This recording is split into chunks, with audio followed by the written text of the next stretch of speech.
بسم اللہ الرحمن الرحیم۔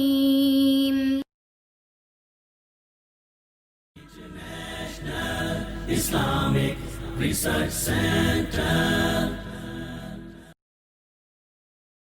السلام علیکم ورحمۃ اللہ وبرکاتہ۔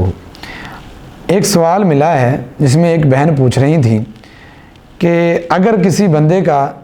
یہ کاروبار ہو کہ وہ سانپ، بچھو، ٹڈیاں یا کیڑے مکوڑے، مکڑیاں وغیرہ وہ یہ رکھتا ہے، ان کو پکڑتا ہے اور حکیموں کو یہ بیچتا ہے، وہ میڈیسن کے لیے اس کو استعمال کرتے ہیں، دوائی وغیرہ بناتے ہیں، تو کیا وہ ان کا بیچنا اور پھر آنے والی جو کمائی ہے وہ حلال ہوگی اور اس کا بیچنا، خرید و فروخت کرنا جائز ہے کہ نہیں جائز؟ اس حوالے سے یاد رکھیے کہ جو چیزیں تو بالکل مضر ہیں اور نقصان دہ چیزیں اور حرام ہیں ان کی خرید و فروخت تو حرام ہے،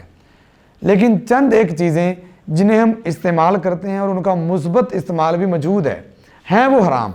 لیکن ان کا مثبت استعمال موجود ہے، تو ایسی چیزوں کا استعمال اور ایسی چیزوں کی خرید و فروخت بھی جائز ہے۔ جیسا کہ گدھا حرام ہے لیکن یہ خریدا جا سکتا ہے، لیکن سواری کی غرض سے اور اس پہ وزن لادنے کی غرض سے، کھانے پینے کی غرض سے نہیں کہ اس کو ذبح کرنا تو بیچنا تو یہ حرام ہوگا۔ وہ چیزیں جو مستقل حرام ہے، بچھو ہے یا کتا ہے یا سور ہے، ان کی تو خرید و فروخت پکی طور پہ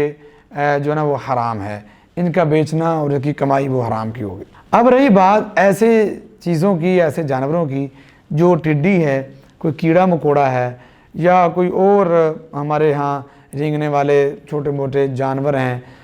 بسا اوقات کئی حکیم ایسے بھی ملتے ہیں جو کہتے ہیں ہم قوت باء کے لیے، طاقت کی جو دوائی بناتے ہیں اس کے لیے خاص قسم کا ایک کیڑا ہے جو ریتلے علاقوں میں ہوتا ہے، میدانی علاقوں میں ہوتا ہے، جب بارش آتی ہے تو وہ نکلتا ہے، وہ پکڑتے ہیں، ان کو خرید و فروخت ان کی کرتے ہیں۔ تو ایسی چیزیں، ایسے جانور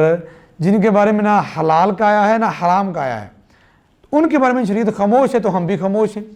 ہم نہ اس کو حرام کہیں گے نہ اس کو حلال کہیں گے، وہ جائز ہے، مباح ہے، درمیانی راستہ ان کے لیے ہے، تو ان کا بیچنا، ان کا خریدنا ایسے یہ جائز ہوگا، کیونکہ ہم اس پہ فتویٰ اس لیے نہیں لگا سکتے، ہمارے پاس کوئی شرعی نص موجود نہیں ہے، تو ان کی کمائی جو ہے اس کو بھی ہم حلال کہیں گے، ہم ناجائز نہیں کہہ سکتے۔ واللہ اعلم بالصواب۔